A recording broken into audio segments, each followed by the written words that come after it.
Hola, ¿te escucha? No.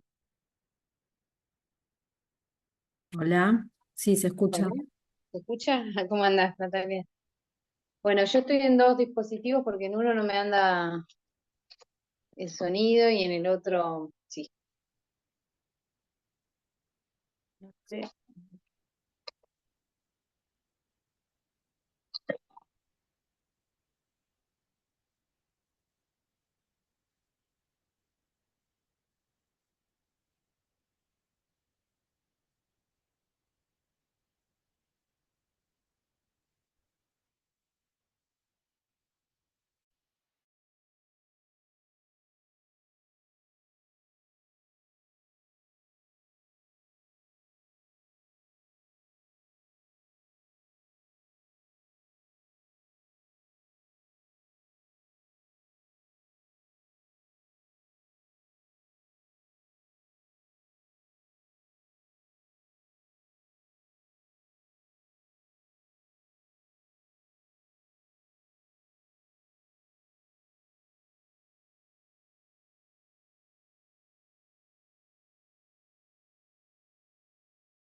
Natalia, vamos a esperar unos minutitos porque alguien más seguro se conecta y arrancamos. ¿Te parece?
Mira, ahí veo que se conectó Elizabeth, que no la llego a ver, pero me figura como otro participante. Elizabeth, ahí estás. ¿Cómo andas? Estamos viendo a ver si se conecta alguien más y arrancamos, ¿te parece? Yo diría 5 minutitos más. No te escuchamos, estás muteada. Se conectó con el video desconectado, Apagado. entonces sé que era, como además vi que nadie más estaba, lo dejé así. Pero apago el Sí, video. no sé por qué últimamente. No, déjalo hacer lo que quiera. Ah, Eh, últimamente pasa que en el Zoom no se ven, cuando están apagados los videos, antes se veía un cuadradito con el nombre de la persona y ahora no me figura, no sé por qué. No, no, no se ve Y eso nada. hace que uno no sepa si está, si no está. Claro. Pero bueno, seguramente alguien más se va a conectar. Vamos a esperar un cachito y arrancamos. Está. Bueno, igual hasta que arranque apago, porque justo estaba aprovechando para Está bien, merendar. tranqui, tranqui. No, coma tranquila. Así no me ven comiendo. Tranquila, sí, sí, sé como quieras. Ahí vemos.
Bueno, ahí somos por lo menos 3. Igual la clase queda grabada y la idea es que después los demás puedan acceder y revisar el material. Bueno, a ver si las que están conectadas somos todas chicas, así que más fácil, más fácil para hablar. Si quieren, como somos poquitas, podemos hacer una breve presentación, así nos conocemos un poquito y yo también les cuento cómo surge y de dónde surge este curso. Ah, pensé que sí hay alguien más. Tenemos a Elizabeth y Silvina. Solo que pasa eso, cuando no están las cámaras no se ven. Bueno, ¿quién quiere arrancar?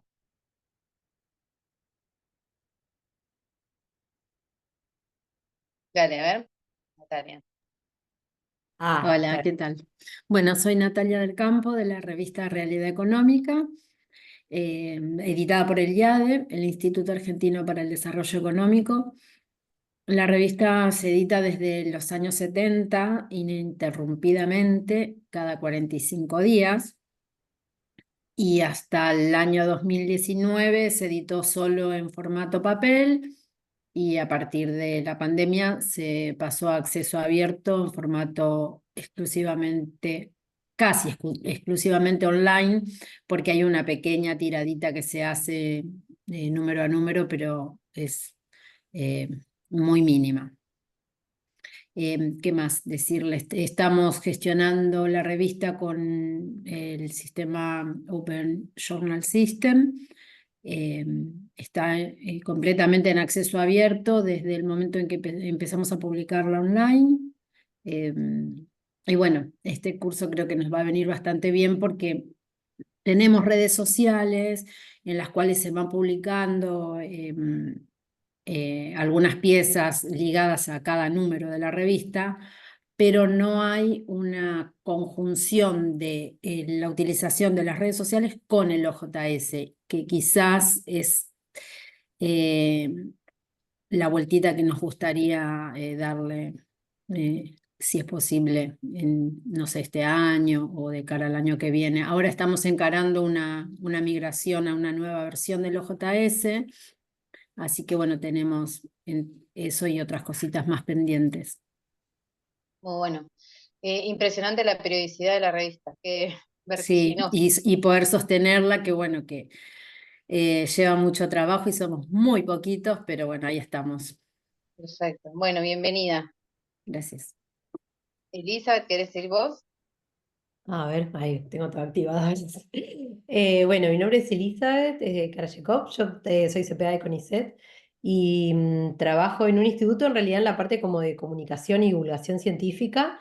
Yo soy bióloga de formación, después hice una especialización en comunicación pública de las ciencias, entonces bueno, hace unos años que me estoy dedicando a eso. Como hago mucho de lo que yo pensaba era multimedia, ahora que estuve leyendo. Me dedico mucho a la parte de video y fotografía y además redacto artículos, digamos, de divulgación, o sea, más bien periodísticos que los publico en CONICET sobre las investigaciones, o sea, sobre los papers. Entonces trabajo mucho con los papers. En realidad me interesaba, un poco después vi que por ahí, nada, entiendo que el perfil de los alumnos y era un poco más a donde apuntaba el curso, tiene que ver más con lo editorial y con los editores, quizás con las personas que hacen las revistas, pero bueno, como yo estoy en contacto con, digamos, la producción de las revistas y cómo transformar eso en noticia o divulgarlo, sí me interesaba, digamos, bueno, conocer un poco más sobre eso. Va, por lo que vi que se trataba el curso, pensé que me podía también aportar a mi trabajo, que yo no tengo una revista, sino que me nutro de las revistas. Y bueno, como también estaba todo esto de los videoartículos y todo eso dando vueltas, me interesaba como la noción esto de lo multimedia, ¿no? Como me dedico a la parte de video, y entiendo que, bueno, ahora quizás surge en otro formato, sí me interesaba estar al tanto de eso para poder ayudar a los investigadores con esas piezas. Pero bueno, Bueno, ahí. perfecto, ¿no? Está bien. Igual el público es abierto, ¿no? Todo aquel que tenga interés y que No, claro, tangencialmente o claro. directamente toque el tema. Perfecto. Bárbaro. ¿Y estaba Diana o Diana? No sé, a ver qué más está. Diana, ¿no? ¿Querés presentarte? Ahí está. Hola, bienvenida. Hola, buenas tardes. Sí, mi nombre es Diana García y yo formo parte del equipo editorial de la revista Riums o del Departamento de Humanidades y Ciencias Sociales de la Universidad Nacional de La Matanza. Y también trabajando un poco, estamos en OJS, estamos prontos a migrar a una nueva versión.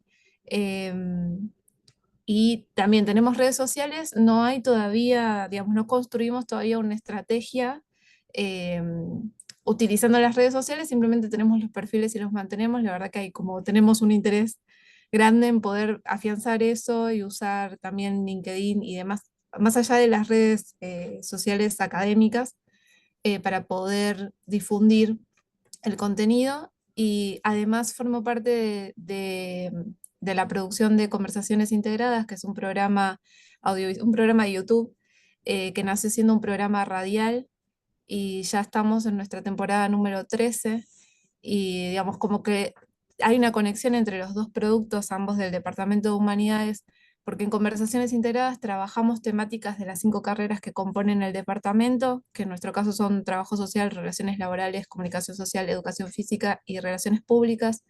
Y todas las semanas abordamos temáticas que tienen que ver con cada una de las carreras y también hacemos unos programas que llamamos Especiales Ciencia, que hablan sobre educación superior vinculada a distintas temáticas, inteligencia artificial o internacionalización, digamos, y los temas que van apareciendo precisamente en los artículos que se publican en distintas revistas y recurrimos a contenido de todos los países que publiquen en español y así también llegamos a conocer a los investigadores, ¿no? Que pertenecen a distintas instituciones. Entonces sí hay como digamos, sí formo parte de la elaboración de piezas que tienen que ver, digamos, con esto, ¿no? YouTube, radio, redes sociales, pero para lo que es la revista, sí necesitamos como nutrir más, ¿no? Y crear sí, una estrategia y que haya esto, una unidad de sentido. Y ahí falta más trabajo y la verdad es que como vengo a buscar eso, herramientas nuevas y también una manera distinta de poder visualizar y de comprender eso, esta construcción comunicacional, pero para mejorar, ¿no? Y para tener más llegada con la revista. Así que bueno, eso. Bueno, de todo, Diana, full. Perfecto. Bueno, acá se presentó por chat Silvina, que estaba con problemas con el micrófono, que es editora responsable del Mundo de Antes, del Instituto de Arqueología del Museo de la UNT. Así que bueno, bienvenida también. Bueno, a ver, yo les cuento un poquito, me presento brevemente y les cuento un poco de dónde y cómo surge este curso. Yo no sé si ustedes saben que el CAICI tiene unos boletines y mensualmente organiza lo que llaman Mate con Editores, que son unas conversaciones eh, muy informales, tranquilas, en donde se presentan varios temas, se debaten, es una buena forma de tejer lazos, redes y empezar a trabajar colectivamente, porque a veces el trabajo en las revistas científicas suele ser muchas veces muy amateur y muy solitario, ¿no? Entonces me parece un re lindo espacio para afianzar conocimientos y desplegar todas las consultas. En ese encuadre, yo le propuse a Carlos, en una oportunidad, hacer una presentación muy breve de un material que yo venía trabajando, porque yo también soy CPA del CONICET y trabajo en el Laboratorio de Investigaciones en Ciencias Humanas de la Universidad de San Martín, Escuela de Humanidades de la Universidad de San Martín. Entré hace relativamente poco y el primer eh, desafío con el que nos enfrentamos es elaborar una revista nueva de la Escuela de Humanidades. Pero el enfoque desde el inicio fue, bueno, elaboremos una revista multimedia. Medio que me tiraron la pelota y yo dije, bueno, ¿qué es una revista multimedia? Empecé a explorar y empecé a revisar qué cosas había dentro del mundo editorial de revistas científicas vinculadas a la multimedialidad. Entonces armé todo como un compendio de ejemplos, que la idea es mostrárselo la semana que viene, para revisar un poco qué es lo que había. Y ahí me encontré con varias cuestiones. En primer lugar, con algo que yo ya sospechaba y que creo que más o menos podemos estar de acuerdo fácilmente, es que hay una homogeneización muy, muy radicalizada de los formatos de las revistas digitales, ¿no? Porque sobre todo en estas latitudes en las que todos trabajamos con el OJS, todos nos manejamos dentro de las posibilidades, incluso de las posibilidades básicas que ofrece el OJS, porque el OJS también ofrece plantillas de estilo, como algunas cuestiones un poquito más desarrolladas, que permiten que por lo menos a la vista sea más atractiva, digamos, hay algo del orden del diseño que se fue perdiendo por completo de las revistas. Son muchos los factores que van digo, que uno puede pensar que tienen que ver con eso. Por un lado, bueno, la exigencia de la periodización, de cumplir con los plazos, de cumplir con las exigencias de los indexadores, digo, todo el eje está puesto y el énfasis está puesto en cumplir con esos criterios, y hay algo del orden, de la dimensión más creativa en la producción de la comunicación, que está completamente dejada de lado. En ese dejar de lado, también están dejado de lado, por ejemplo, la producción de lenguajes y de formatos y de códigos que no sean exclusivamente escritos, ¿no? Porque es eso lo que más vale a la hora de indexar una revista, a la hora de dotar de prestigio en el campo académico de una publicación. Entonces, bueno, empecé a reflexionar sobre estos temas y de acá surge, un poco de estas indagaciones, surge la idea de proponer este curso, que más que respuestas acabadas, la idea es ofrecer como algunas líneas de indagación, y también es ir haciendo una exploración de por dónde vienen las revistas. Me parece que es la primera vez que yo veo que el CADICIT ofrece cursos que tienen que ver con lo multimedia, con los videoartículos, o sea, me parece que es algo relativamente novedoso, ¿no? Y bueno, ¿qué consecuencias tiene para una revista tener el desafío de hacer una producción comunicacional multimedia? Porque un poco, y en esa clave iba la clase de este primer encuentro, un poco a veces lo que sucede es que se empiezan a juxtaponer elementos, que no hay una estrategia comunicacional clara, y entonces uno tiene redes, tiene YouTube, tiene esto, pero no hay una integración de todos esos códigos hacia una orientación comunicacional clara, ¿no? Entonces, bueno, la idea de este primer encuentro es que nosotros podamos pensar un poquito esto. Yo no sé si todas leyeron la clase, y como esto va a quedar grabado, voy a hacer como una breve presentación para que quienes no lo leyeron, al momento de ver el video tengan como una pauta de por dónde va. Y después, nada, la idea es abrir un poco a las consultas y a los debates en relación a estos temas. La idea del segundo encuentro ya sí es entrar a hacer como un panorama, yo igual se lo voy a dejar todo en el campus, de las cosas que yo he ido encontrando y sistematizando en otras revistas, de ejemplos de cómo resuelven este diálogo multimedia, que me parece que es una buena pista por donde empezar a pensar una estrategia, ¿no? Que esto es lo primero que hice yo cuando empecé a pensar una revista multimedia. Bueno, ¿qué revistas hay? ¿Qué cosas hay? Entonces, además de encontrar esta uniformización de los aspectos de las revistas y de las propuestas comunicacionales de las revistas, me he encontrado con otras revistas que tienen materiales interesantes. Lo que pasa que por lo general son de grandes editoriales que tienen unos equipos impresionantes trabajando atrás, que son revistas pagas. Bueno, entonces, bueno, hay que ir pensando qué se puede hacer en las condiciones objetivas en las que por lo general trabajan las revistas en América Latina, que no son, digamos, con cuantiosos presupuestos ni mucho menos.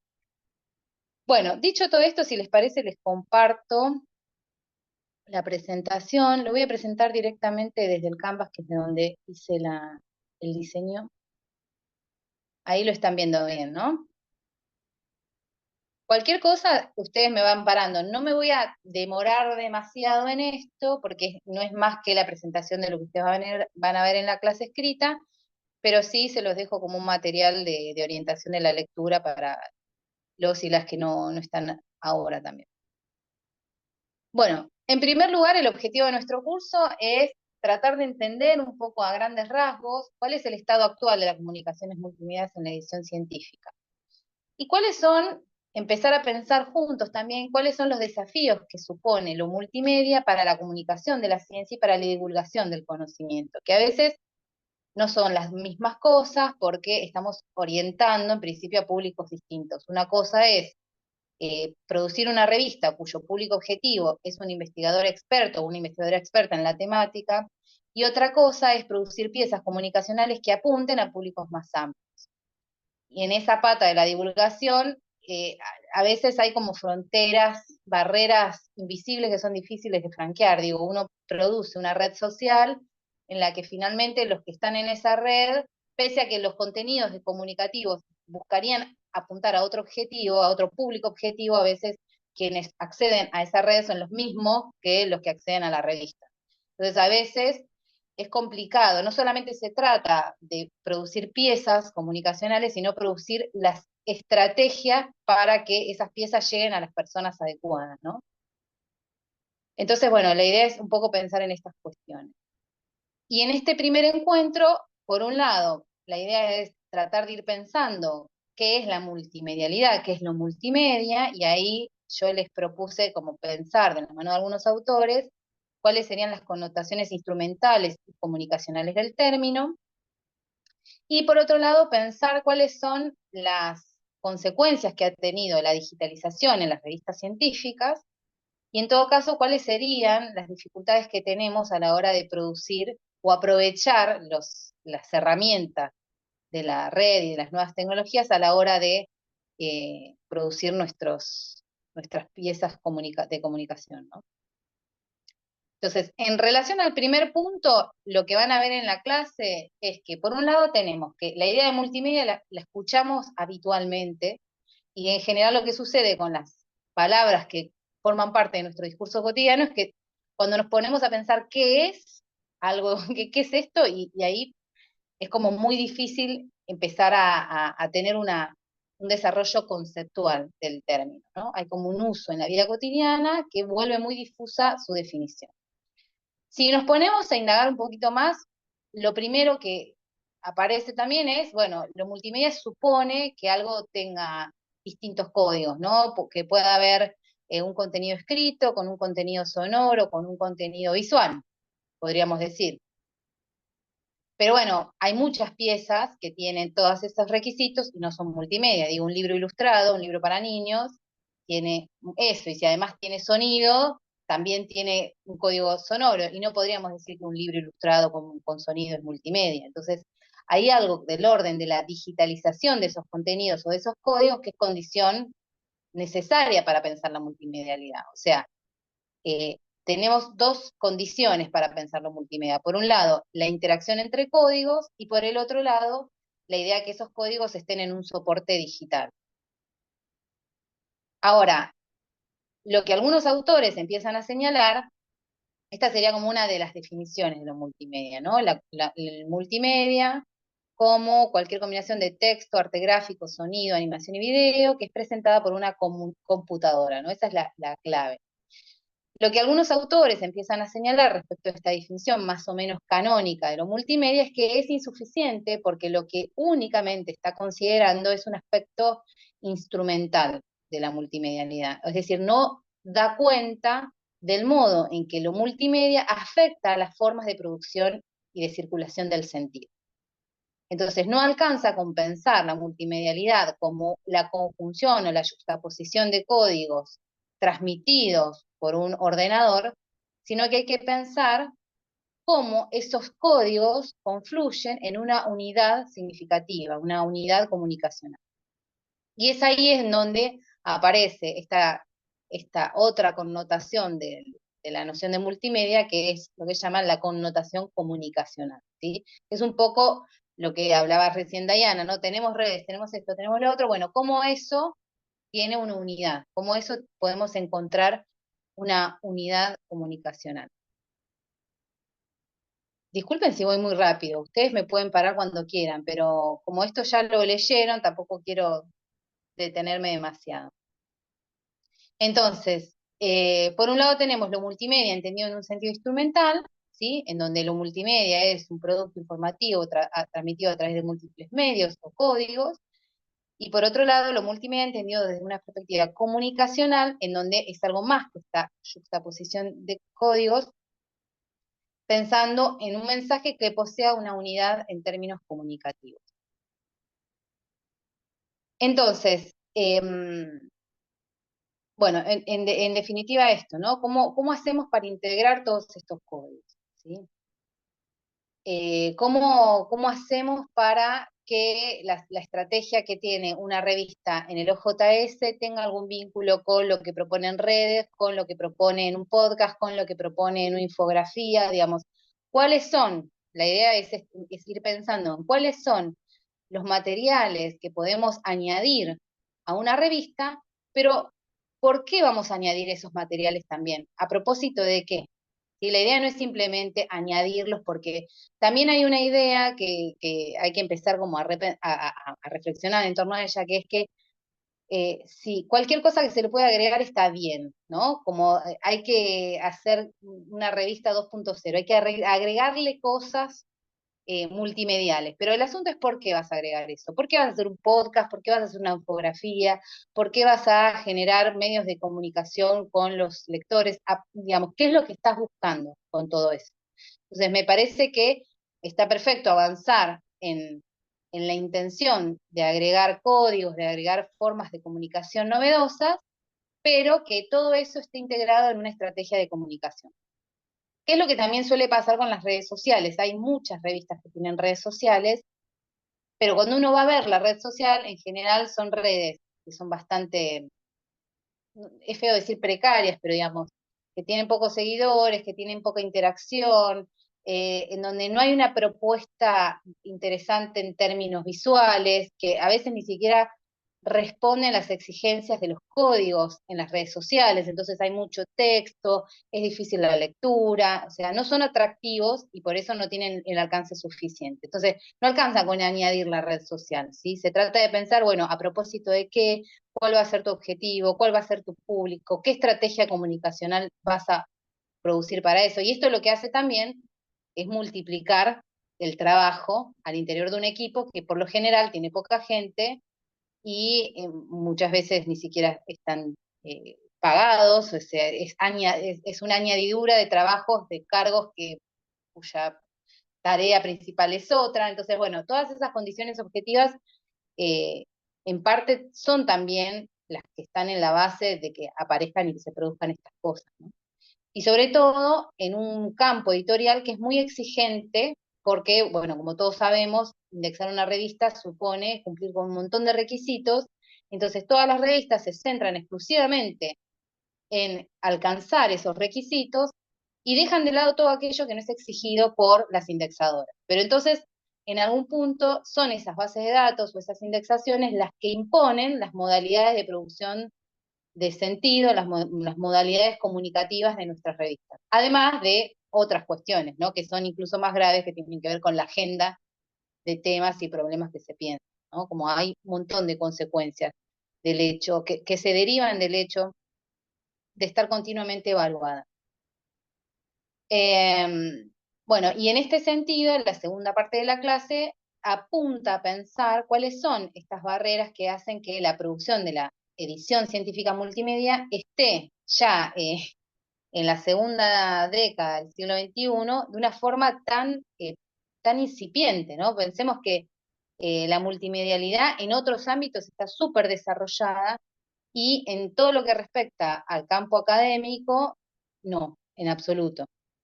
Entonces, ¿por qué? Digamos, y acá no tenemos respuestas taxativas, sino algunas líneas que yo pienso que pueden apuntar, eh, digamos, algunas cuestiones que creo que habría que pensar incluso con más profundidad para reflexionar acerca de esto, ¿no?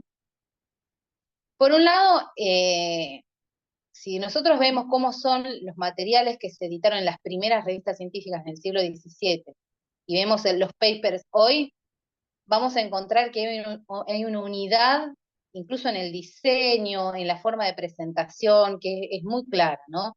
Yo les mostraba,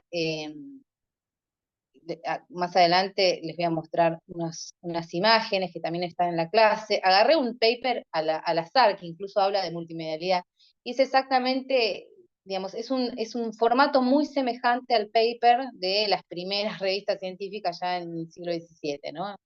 Entonces, esto me parece que es algo que por un lado tenemos muy naturalizado, por el otro, bueno, habría que pensar, bueno, ¿por qué? ¿Por qué sucede esto? Allí donde en otros campos de comunicación ha habido transformaciones importantes. Entonces, por un lado eso. Por otro lado, se dio todo este proceso de digitalización hacia la década del 80 y el acceso abierto en América Latina fundamentalmente, que, bueno, según relatan algunos autores, entre ellos Romina Kipes, que va a dar el curso sobre videoartículos, señala que ha sido de los cambios más interesantes, más importantes que atravesaron las revistas desde su surgimiento, ¿no? Pero bueno, ese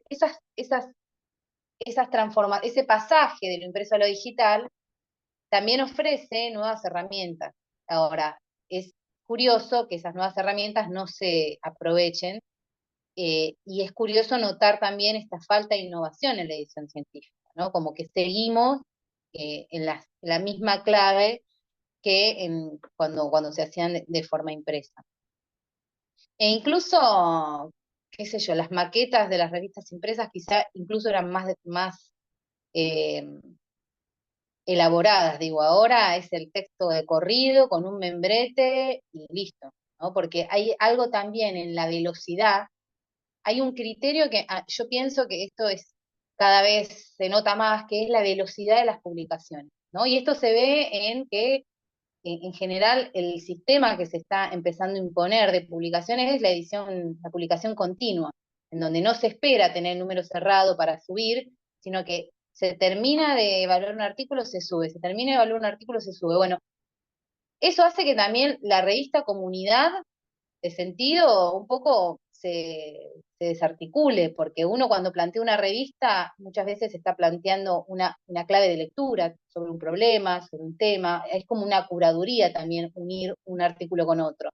Todo eso se pierde en provecho de una especie de vorágine de publicación, que bueno, es verdad, son los tiempos que corren y son las tendencias actuales. El asunto es pensar, bueno, ¿cuáles son las consecuencias de esas tendencias? Digo, ¿por qué sucede esto, no? Y eso también es una cuestión interesante e importante a la hora de pensar, por ejemplo, en la pobreza que tienen muchas veces esos artículos en términos de diseño, ¿no? Porque nunca se puede esperar que el diseñador sea quien atrase la producción, la publicación de un artículo, ¿no? Entonces, incluso hay otras formas para evitar esos atrasos, que es la publicación anticipada. No sé si conocen esa distinción entre publicación continua y publicación anticipada, el ahead of print, que es cuando el artículo ya está evaluado, pero se sube un borrador porque no se alcanzó a hacer la maqueta definitiva. Entonces, para no demorar, otra vez se publica en borrador y después se sube la maqueta definitiva.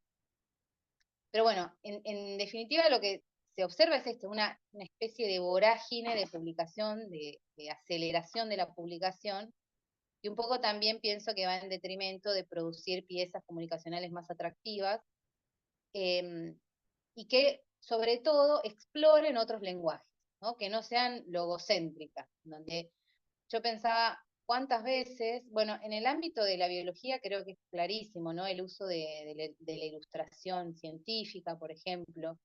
eh, Digo, acá Elizabeth, corregime si me equivoco, pero creo que es digamos, encontrar libros de biología ilustrados es mucho más común que encontrar libros de ciencias humanas, ¿no? De filosofía o de... de hecho, yo cuando empecé a trabajar en el LICH, que es el laboratorio en donde yo trabajo, una de las primeras propuestas que hice fue, bueno, ¿por qué no hacemos una revista de humanidades ilustrada? Y ahí empezamos a pensar esto, cómo muchas veces hacemos usos de imágenes visuales para pensar conceptos, pero nunca apareció una revista en ciencias humanas ilustrada, ¿no? Al margen de todas esas dificultades, digamos, objetivas, ¿no? Que eso supone trabajo con ilustradores, que supone, bueno, un presupuesto que muchas veces no se tiene. Pero digamos, la pregunta era hasta qué punto la exploración de otros lenguajes puede servir para producir un conocimiento que no complementa el conocimiento escrito, sino que incluso lo potencia e incluso permite pensar cosas que la escritura no. Entonces, pensar la potencialidad de cada uno de los códigos. Hay veces que las palabras no son suficientes, ¿no? Entonces, o que las imágenes permiten decir algo que con las palabras no podemos, o no podemos lo suficiente. Entonces, ¿por qué no se dan ese tipo de exploraciones dentro de la comunicación científica? ¿No? Son más bien preguntas que respuestas. Pero, sí, Cintia, no, perdón, pero justo que me decías ese, lo de los dibujos. Bueno, ponerle en biología, yo lo que siento que pasa un poco es que el uso de las imágenes está súper arraigado, pero por ejemplo, hay muy poco de uso de imágenes animadas. Entonces, digamos, se sigue como, incluso, viste, cuando se tiene la oportunidad de poner videos en presentaciones, se sigue usando la imagen de la foto, de la estática, del esquema, y no se claro. pasa tanto a algo animado, que es muy, también hoy por hoy está el recurso, digamos, pero no, eso no cala tanto, por ejemplo. Ahí también hay como un atraso, digamos, ¿no? O sea, por ahí. Sí, además, sobre todo en esas disciplinas, porque, a ver, el uso de videos no siempre en todas las disciplinas es tan provechoso, ¿no? O hay que tener un poco más de imaginación, ¿no? Porque, pero en el caso de las, no sé, las ciencias médicas, la biología, digo, Claro. poder ver algo es Claro, o sea, súper para explicar procesos, es súper útil, digamos, viste, y cosas tridimensionales, es muy útil contar con video.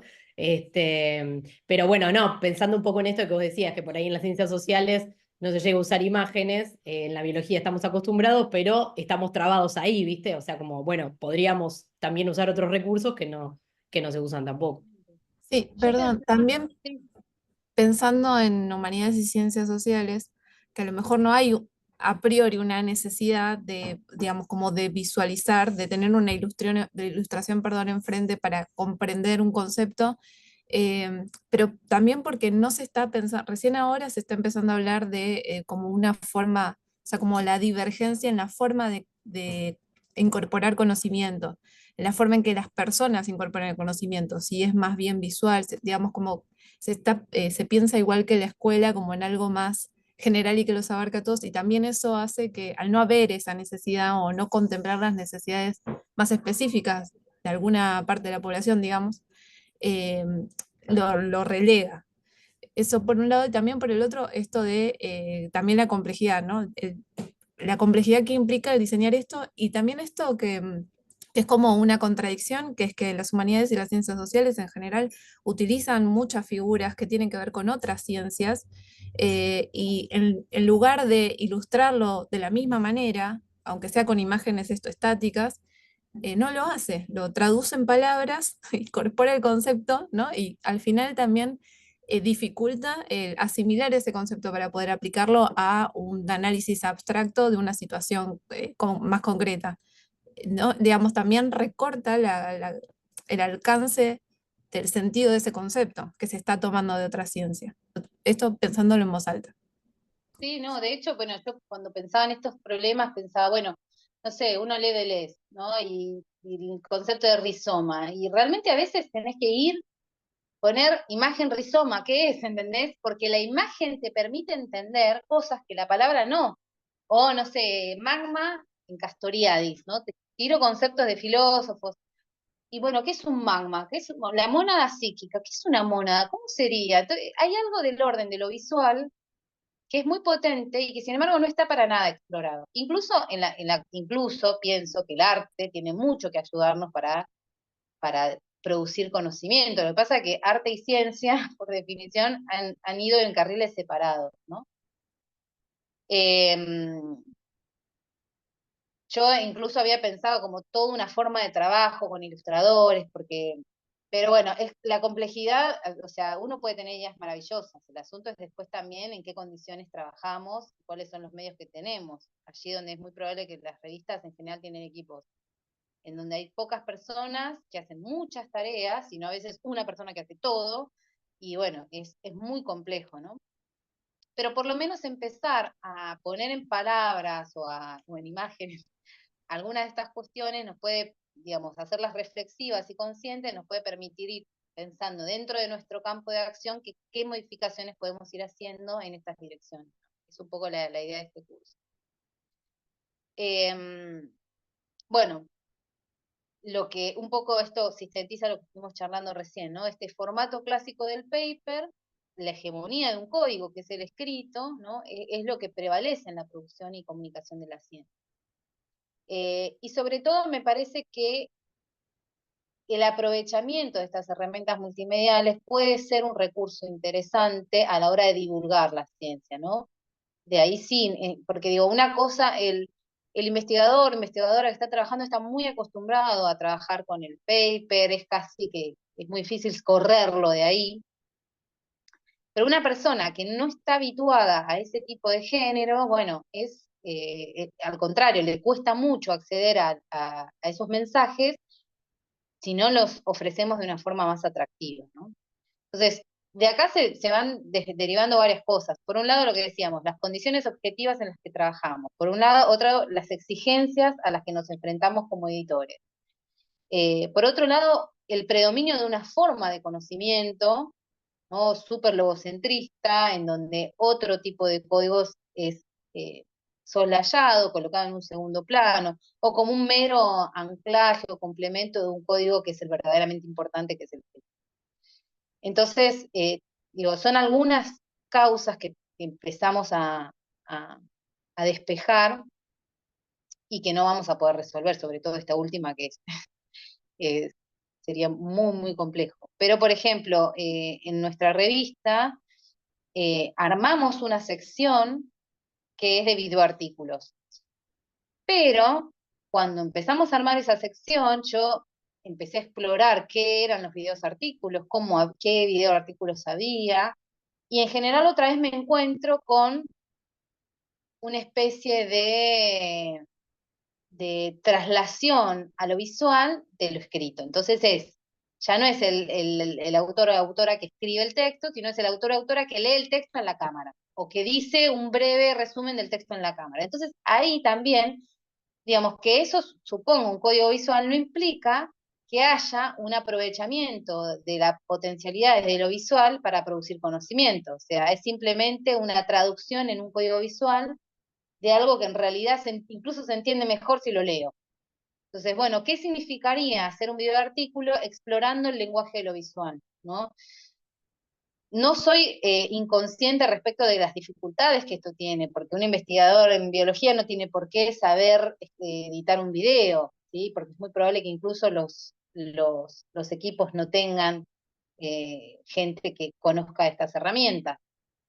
Pero bueno, digo, pienso que de todos modos, con algunas, digamos, con un poco de creatividad y algunas herramientas, se podría hacer mensajes un poco más atractivos y más interesantes en lo que refiere al dominio de los códigos propiamente dicho, ¿no? Que un videoartículo sea algo más que alguien escribiendo, leyendo a cámara. Y ahí, después yo la semana que viene les voy a ir mostrando algunas cositas que fui encontrando que son interesantes, de equipos también del CONICET, que incluso proponían algo así como ficciones, como un corto para explicar cómo funcionaba un tumor, ¿no? Y eso me pareció re interesante. Pero a veces hay que jugársela un poco y empezar a ser un poquito más creativo, ¿no? Hay que también pensar a qué tipo de público apuntamos y todo eso, pero bueno. Bueno, yo Sí, no sé si te interrumpo un cachito. dime. A mí mientras estaba leyendo la bibliografía, se me venía una pregunta. No terminé de leer todo, pero claro, es cómo cuento. Digo, no sé si como revista a nosotros nos serviría hacer un video artículo, tomando en cuenta los recursos humanos, ¿no?, que tenemos. Eh, Porque claro, cómo cuento o explico o doy a conocer todo el proceso de trabajo que lleva 20, 30 páginas en un video artículo que sea eh, interesante, ameno, que esté bien explicado, que tenga, digamos, todas las partecitas, ¿no? O sea, una introducción, una explicación, una conclusión. Digo, como que a mí, pero bueno, yo no conozco mucho de videos, se me hacía muy difícil. Digo, ¿cómo contar eso en un video artículo? Quizás sí, me gustó mucho encontrar en la bibliografía esto de los video abstracts, creo que eran, o algo, algo así como contar en un muy poquito tiempo el resumen del artículo. Eso me pareció que como revista por ahí podríamos incorporarlo, que no sería tan trabajoso hacerlo con los recursos humanos que tenemos, y que por ahí está bueno eh, quizás alguien que no tiene ganas de leerlo o entra al OJS y va y dice, lee el título, ponele. Y si está ahí el videíto del resumen, por ahí lo escucha. Por ahí enganchamos a uno más, ¿no? Para que lo vea. Por ahí no, porque en general yo creo que es un público más específico el que viene a buscar, el que lee la revista Realidad Económica. Pero bueno, la idea es salir más allá, ¿no? Del público específico. Claro. Pero Igual lo bueno, que pienso es que los videos, perdón, lo que pienso es que los videos, digo, para pensar en los videoartículos, no necesariamente tienen que ser digamos, la traducción visual de un texto escrito, con el mismo formato, con la misma estructura. Incluso pueden ser pedazos, digamos, como cápsulas visuales que puedan estar añadidas en el texto sí, y que eso me gustó, como con un link incluso puede dentro ser del un texto. link, claro, que te permite ver como algo que sea una imagen animada, que sea eh, digo, algún material visual que permita profundizar más lo que estás diciendo y que vaya añadiendo materiales y códigos digamos, contribuyan a la comprensión de lo que se está diciendo. Digo, para Sí. no pensar que el video artículo tiene que única y exclusivamente ser un artículo con su introducción, desarrollo, conclusión y bibliografía trasladado a formato visual, ¿sí? Claro, sí. Bueno, nosotros, por ejemplo, lo que le damos mucha importancia a la tapa de la revista, claro. Otra vez volvemos a al concepto que tenemos de revista impresa, ¿no? O sea, siempre se le dio mucha importancia a la ilustración de tapa. Y Claro. eso es como, bueno, como una marca, por así decirlo, de la revista que la seguimos sosteniendo. Y a pesar de que hayan ido cambiando los ilustradores, sí se sostiene que queremos que esa primera impresión eh, dispare algo. ¿Sí? Está, por supuesto, está relacionado con todo lo que, o con un artículo o con todos los artículos de la revista y que sirva de disparador, ¿no? Claro. Pero es Libre, interesante lo que decís, pero porque está son bueno. como las consecuencias de ser una revista originariamente impresa. Cuando vos haces una revista impresa, una pregunta que se hace es ¿cuál va a ser la identidad visual de nuestra revista? Esa pregunta en las revistas que nacieron digitales y que nacieron con el OJS prácticamente se disolvió. O Claro, sea, con suerte tenemos un logo y se acabó. Y no hay ahí tampoco la producción, una producción de diseño, que es una producción de sentido. El diseño no es más que eso, es producción de sentido, ¿no? Una reflexión de, bueno, ¿por qué, digamos, qué es lo que estoy apuntando? ¿Qué tipo de imagen voy a producir de mi revista? Todas esas cuestiones han quedado soslayadas con la digitalización. Por eso yo pienso que la digitalización ha supuesto un empobrecimiento comunicacional de las revistas en lugar de potenciarla. Han generado otras cosas importantes, ¿no? La posibilidad de que uno pueda acceder a los materiales en cualquier parte del planeta, ha permitido, sí, también la normalización de los metadatos, que favorece encontrarlos y que sean interoperativos. Digo, hay un montón de cosas buenas, pero bueno, de lo que se trata es para ir mejorando, de ir pensando estas cuestiones que quizás están un poco más flojas. Pero esto que sí. vos decís, la imagen de tapa, vos podrías hoy tener una revista en el OJS indexada en todos lados sin tapa, porque nadie te pide una tapa, ¿entendés? Sí, en nuestro caso no tenemos tapa, la revista nació en formato digital, tenemos el logo y hasta ahí llegamos, logo y colores. Em, pero también pensando en, o sea, bueno, en este traslado de lo que era escrito en papel, y lo que era impreso a algo digital, y de la interoperabilidad, pensando en, claro, bueno, sí, también la digitalización de las revistas permite un abaratamiento de los costos, que se llevó al extremo en esta formación de equipos editoriales que son pocas personas haciendo muchas cosas al mismo tiempo, muchas veces sin recursos, digamos, como que el abaratamiento lo extremaron, ¿no? Primero eso, y segundo también que que la posibilidad de pensar en una etapa y a su vez la posibilidad de pensar en una unidad de sentido multimedial, también está, no sé si lo piensan igual, pero digo, necesariamente ligada al caudal que tengas de artículos. Porque si vos tenés un caudal de artículos que ingresan que es muy bajo, ni siquiera podés empezar a pensar en plantear una temática, digamos, no estoy hablando tampoco de una publicación que sea continua, sino semestral. Si no tenés un caudal importante de artículos que ingresan, ¿cómo podés plantear una temática? Porque entonces estás recortando el posible ingreso de artículos. Y si no tenés eso, entonces ¿cómo pensar, ni siquiera pensar en una etapa? Porque no podés aunar, digamos, las temáticas que se abordan en esa edición bajo un gran concepto.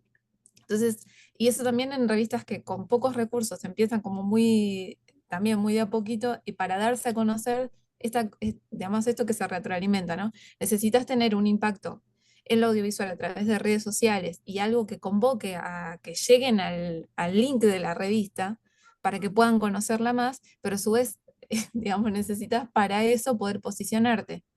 Y la forma de posicionarte en lo que es redes académicas es teniendo autores que también convoquen, digamos, como en enlaces, ¿no? En los buscadores. Y esto de los metadatos también, como el metadato al final es una traducción en un fragmento de código de algo que se estructuró de esa manera cuando las revistas nacieron de forma impresa, digamos, ¿no? Porque los metadatos, los nombres de cada una de las etiquetas remiten a partes de esa estructura que sigue estando vigente y que además ahí no entra una, digamos, una pieza, un video. Por ejemplo, si yo incorporo un video en la web de la revista que no esté dentro del artículo, sino que yo lo agrego pero para enriquecer ese contenido, eh, necesito eso, traducirlo en metadatos, o sea, tener una descripción que haga que eso después, digamos, sí impacte en este posicionamiento. Pero para yo tener más llegada, hacer crecer la revista, poder indizar, digamos, ¿no? Como que es algo, como una suerte de círculo vicioso, que Sí, tampoco sé cómo potenciar eso con esas limitaciones. sí, lo cierto Perfecto. también es que, perdón, Natalia, sí que No, que pensaba un poco lo que dice Diana, y yo creo, no sé, en el caso de Realidad Económica, es una revista multitemática, ¿sí? O sea, como que no estamos tratando a veces de buscar una imagen para unificar, sino creo que la unificación está dada eh, por la identidad o por la política quizás editorial, ¿no? A partir de ahí que ya sabemos que va a haber más o menos una orientación en cuanto a los artículos que vamos a publicar, eh, que van a hablar desde distintas ópticas, pero con una mirada que sigue una línea editorial. eh, o sea, eso es lo que unifica, ¿sí? Eso es lo que unifica y después los temas, cómo se traten los temas, bueno, cada artículo, cada autoría lo hará desde su lado, pero siempre siguiendo, respetando la línea editorial eh, que tiene la revista. Eso por un lado. Entonces, digo, tampoco la revista o el equipo editorial puede estar siempre corriendo detrás, ¿no? O sí puede, pero digo, son decisiones quizás políticas al interior de los equipos editoriales o al interior de la revista, ¿no? Digo, estar corriendo detrás o de las métricas o de los datos. Sí, el tema de cómo se va a presentar, de cuidar y de curar los metadatos y demás es importante, pero siempre creo que eso es quizás simultáneo, es un trabajo simultáneo al de recepción y gestión de los artículos, ¿sí? Y publicación, pero no anterior, me digo, parece. a ver, es cierto que en el campo académico y en el campo de la edición científica hay como unos circuitos de, de jerarquización de las revistas que va por senderos en los que todas estas cuestiones pueden ser secundarias, por eso lo son, por eso lo han sido hasta ahora, ¿no? En el sentido de que finalmente no importa que la revista sea linda, atractiva, tenga una estrategia de comunicación unificada, tenga recursos de toda índole, no, lo que importa es que esté en bases de datos, no sé, en Scopus, en Web of Science, bueno, o algunas en Cielo, digo. Entonces, finalmente no se hace nada, porque ya estar ahí es un montón de trabajo y es muy difícil que los equipos editoriales se comprometan en proyectos que, cuyas búsquedas no estén, no sean el resultado de cumplir un criterio para entrar en esas bases. Entonces, la pregunta es, bueno, ¿cuáles son las consecuencias de eso? Una de las consecuencias que yo noto como a primera vista es que hay una especie de soslayamiento de algunos géneros que eran muy cotidianos en las revistas científicas y que incluso son muy importantes a la hora de comunicar el conocimiento, como por ejemplo las reseñas. ¿No? Como ahora, uno de los criterios más importantes que están como en todas las bases de datos es que sea comunicación, digamos, artículos originales de investigación, las reseñas van progresivamente desapareciendo de las revistas. Entonces, la revista, que hoy en día es el principal medio de comunicación del conocimiento, deja por completo de lado uno de también, digamos, un género que se caracteriza por dar a conocer otras investigaciones en esa clave o en esas disciplinas. Digo, y bueno, ¿qué consecuencias tiene? Porque me parece que entramos, yo, bueno, tengo una visión bastante crítica por lo que ven, entiendo perfectamente cuáles son las reglas del juego, lo que pienso es que hay que pensar, bueno, por lo menos saber que si vamos a jugar este juego, a qué juego estamos jugando y cuáles son las cosas que estamos aceptando, y en todo caso, más adelante pensar cómo podemos pensar en políticas o en proyectos. Bueno, así por ejemplo nace Latindex o las formas de indexación más regionales, digamos, que apuntan a fomentar la producción de la comunicación científica en la región, porque si no estamos siempre plegados a las lógicas, a los intereses y y a las agendas de grandes empresas también, ¿no? Porque hay todo un negocio en la comunicación científica. Entonces, por lo menos saber eso, cuál es el juego que estamos jugando y cuáles son las consecuencias que tiene, y ahí como equipos editoriales decir, bueno, a pesar de que voy a cumplir con esta y esta exigencia, que la tengo que cumplir, yo a la vez quiero tal y tal cosa. Entonces, ¿qué puedo hacer? ¿Qué margen de acción puedo llegar a tener para, por ejemplo, que haya un género como reseñas que siga persistiendo pese a las exigencias que me imponen, ¿no? Entonces, bueno, eso quizá implica, por ejemplo, pensar, hay algo que, eso de igual, la idea es mostrárselo la semana que viene. He notado que muchas revistas lo que tienen son portales, o sea, páginas web que además direccionan al sitio web de la revista en formato JS. En ese sitio web aparecen un montón de materiales que no necesariamente tienen que ver con materiales estrictamente de artículos originales de investigación, sino que son más de divulgación. La idea es poder pensar en una unidad entre lo que aparece en el OJS y lo que aparece en esta página, que tiene mayor plasticidad, digamos, en lo que puede llegar a aparecer ahí.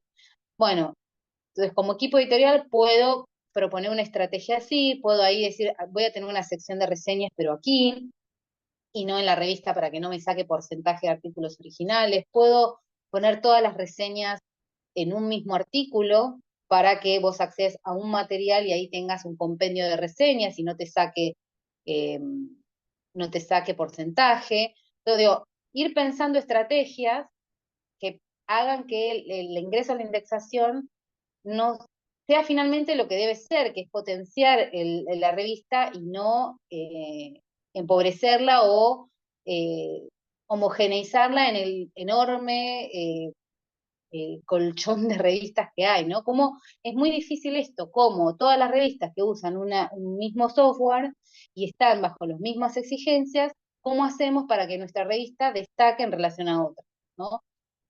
Digamos, se empiezan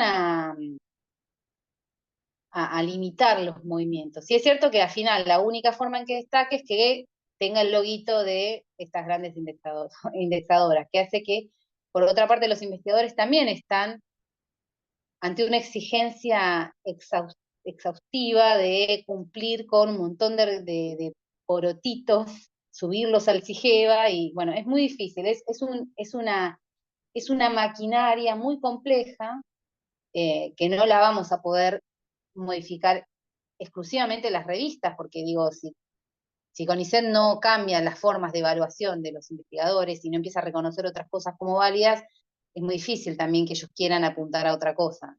Van a finalmente siempre ir a las revistas que están mejor indexadas porque son las que le dan más puntaje y así.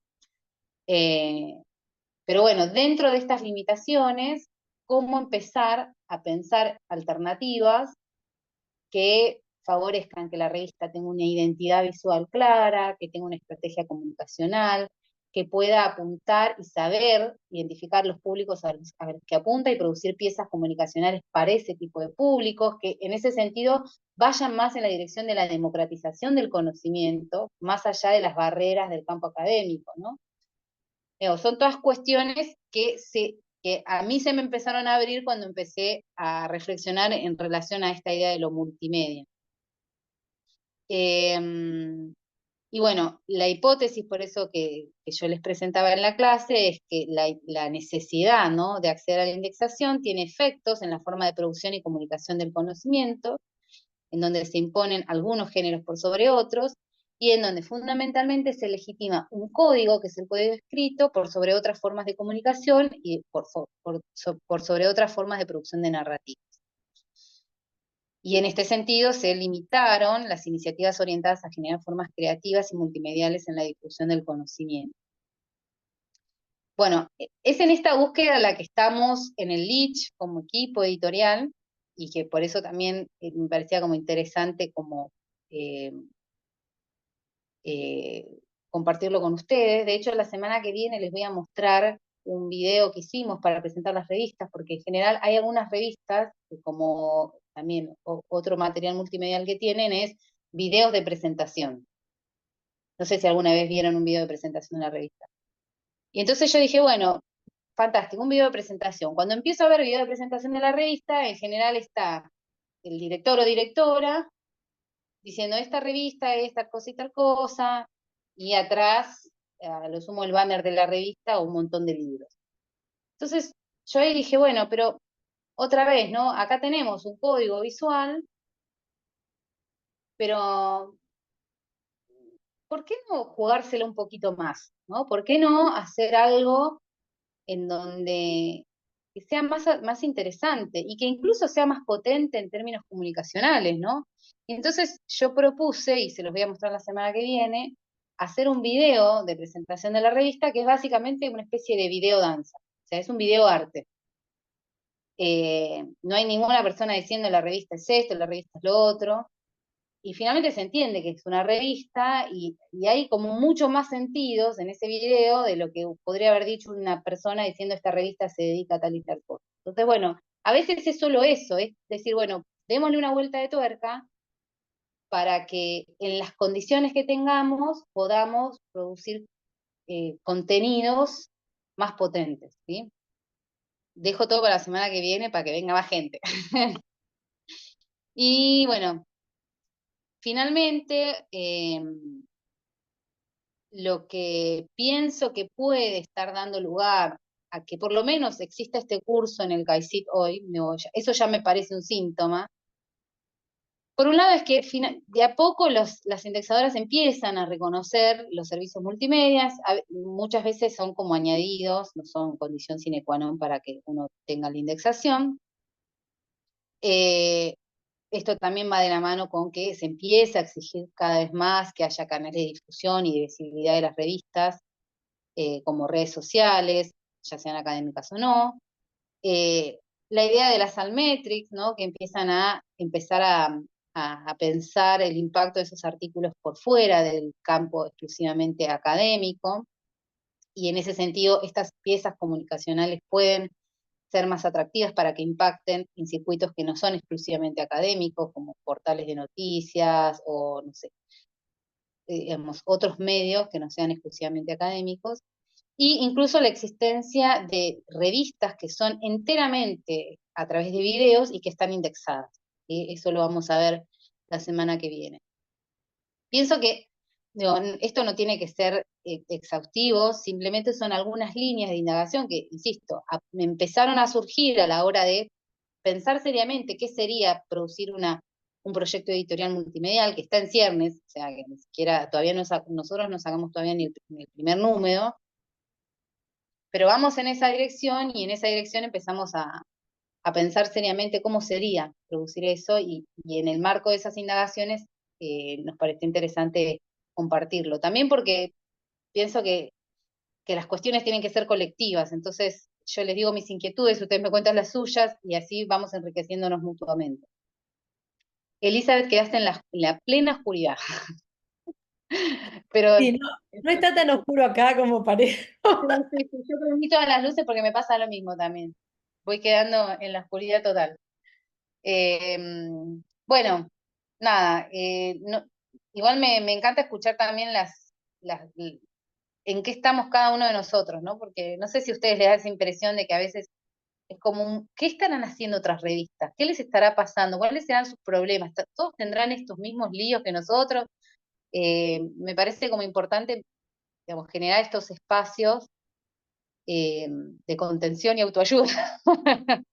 Y para eso los mates son re interesantes. Ahí se arman un mate y pueden llorar. Pero bueno, Me sí. surgió una pregunta, porque por ahí, no sé, bueno, el tema, digamos, de cuando se piensa como estos videos artículos o por ahí, o los video abstracts, digamos, ¿se los piensa como unas piezas que apuntan a otro público directamente?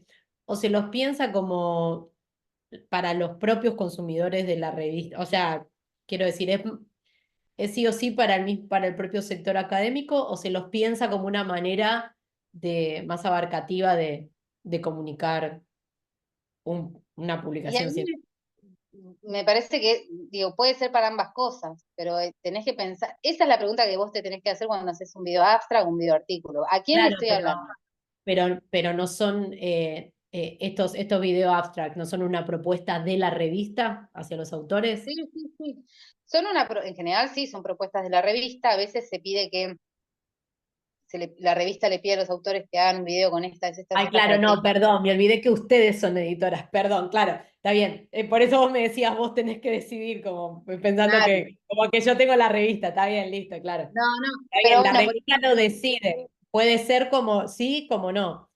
Porque yo estuve claro, mirando totalmente. unos video abstracts y ponerle, no sé, revistas como Cell, no, no todas tienen, pero por ahí algunas revistas importantes tienen algunos. Y a mí me daba un poco la sensación que querían ser como un poco más divulgativos, digamos, que no era que le estaban hablando al científico que trabaja en el tumor GMK, o sea, que le estaban hablando como un público más amplio. Esa fue la sensación que me El dio. tema es que si vos planteas el video Astra como un enganche para que el público vaya a ver algo, o sea, ¿de qué te sirve enganchar a un público que no es experto en el tema para que vaya a leer un artículo que le habla solamente al experto en el tema? Ahora, si vos decís, yo tengo una revista que tiene en nuestra región, ¿no? Un portal de JS que es académica, pero además tiene un micrositio en donde hay contenido divulgativo. Entonces, yo puedo hacer un video en redes sociales que apunte no a fulana de tal que es doctora en ciencias sociales, sino a mi tía que le interesan tales temas o a una docente que quizá puede usar un recurso para mostrar en clase,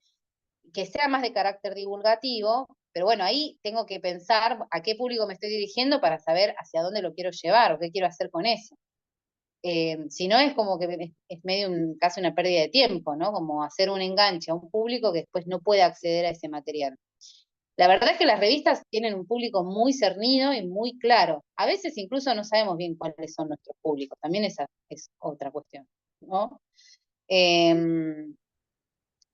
Pero bueno, creo que hay la comunicación del conocimiento y la divulgación del conocimiento a veces va por vías poco separadas, como hay que proponer estrategias comunicacionales precisas para ambas cuestiones. Bueno, ahí A sí mí me resonó bastante cuando dijiste, por ejemplo, que a veces, aunque uno trata de buscar otros formatos para conectar con otros públicos, a veces termina siendo medio endogámico también. Por ejemplo, a mí me pasa con las redes del instituto donde trabajo. Las redes, en realidad, yo estoy tratando, o sea, uno trata y tiene la fantasía de que le está hablando a la afuera, pero en realidad si vos te pones a mirar las personas que responden a la red, que viste que likean, que comentan, qué sé yo, la mayoría son la propia gente del instituto. Entonces es como que en un punto te estás hablando como a vos mismo, ¿viste? Como Bueno, que porque las redes tienen ese efecto general, ¿no? Tienen una idea de, bueno, le estoy hablando a la afuera y en realidad las redes lo que producen son burbujas. Entonces uno se rodea de todas cosas que tienen que ver con uno y piensa que el mundo es eso y en realidad es la burbuja en la que vos estás. Porque incluso el algoritmo te ofrece cosas que tienen que ver con tus intereses. Entonces como es muy difícil también, las redes sociales tienen fronteras que son muy difusas e invisibles, pero que están y organizan mucho la forma en que viajan nuestros mensajes. Por eso pienso que bueno, esta es la enorme dificultad que uno tiene cuando tiene un equipo muy reducido, en donde tienen que hacer actividades muy distintas. Si uno trabaja en una empresa, tenés a alguien que se encarga de manejar las redes, que sabe cómo funcionan, que saben qué propuestas hacer, etcétera. Acá, el mismo que está maquetando el artículo, mandando a evaluar, gestionando los JS, es el que arma las piezas para la red y además llena los formularios para indexar. Entonces, bueno, es muy complejo en ese sentido. Entonces, lo mejor que se puede hacer, me parece, es formarse lo más que se pueda en múltiples dominios, tratar de saber qué herramientas se tienen y qué se puede hacer, y que en lo que se pueda hacer se lo haga de la forma más estratégica posible. No tener una red por tener una red, porque hay que ver cuánto esfuerzo genera eso y qué eficacia finalmente tiene, ¿no? Eh, y a veces es esto, quizá ser un poco más creativos y ver qué podemos hacer con lo que tenemos. Pienso en términos realistas, ¿no? Sería genial que tengamos subsidios para las revistas, que hayan políticas editoriales un poco más claras, digo, pero bueno, es lo que hay, digo. Y incluso podemos también pensar estrategias de forma colectiva, ¿no? ¿Qué se puede hacer si se unen las revistas? ¿Cómo se puede trabajar juntas? Digo, creo que en estos tiempos que corren, si hay algo que nos va a salvar, la lucha y la creatividad. No sé. Así que bueno, no les quiero sacar mucho más tiempo y además les confieso que tengo a mi bebé internado. Me vine a mi casa para poder tener este curso con ustedes porque no se los quería suspender y ahora me voy a dormir a la clínica. Así que así estamos desde el lunes, pero fuera de peligro. bueno, Así que la semana que viene la idea es que les voy a subir la segunda clase y la idea es que veamos ejemplos de revistas y qué cosas aparecen. Creo que eso nos va a servir un montón, ¿no? ¿Qué cosas hay en el mundo editorial hoy que tengan que ver con lo multimedia?